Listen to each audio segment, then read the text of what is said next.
Hello, good morning mga idol and followers. Good morning sa inyo lahat. Ito po, ipapasilip ko sa inyo po yung yellowfin na pochero mga idol. Ito po, kung mahilig kayong magluto mga idol, ito po, yellowfin na pochero po.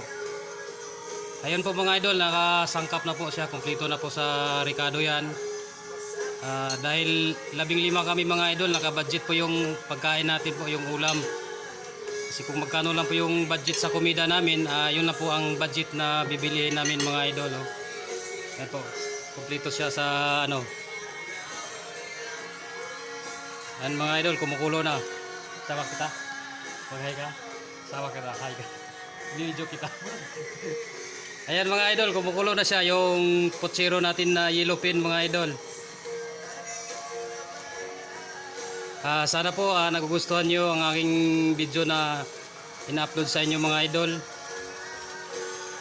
Ayan po.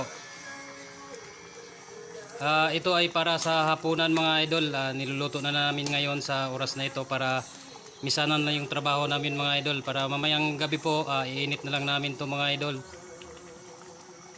Ito dahil 15 kaming empleyado dito, nakabudget na po yung lulutuin namin mga idol sa araw-araw po yun mga idol. Kung magkano po yung budget sa komida namin, yun lang po ang budget na bibilihin namin. Yun lang po ang bilang ng bibilihin namin mga idol. Kumbaga kung ganito sa yellowfin, 15 po yan mga idol.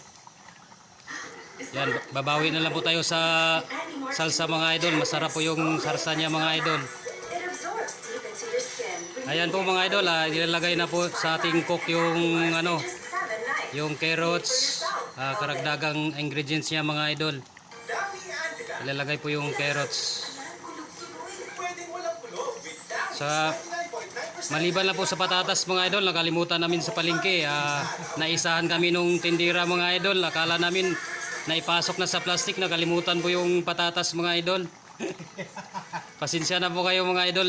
Yun po ang kulang sa pochero natin mga idol. Alam ko pag nagpochero kayo, kompleto Ricardo talaga mga idol. Okay lang po yun mga idol. At least ito, pasarapin natin yung araw nyo mga idol.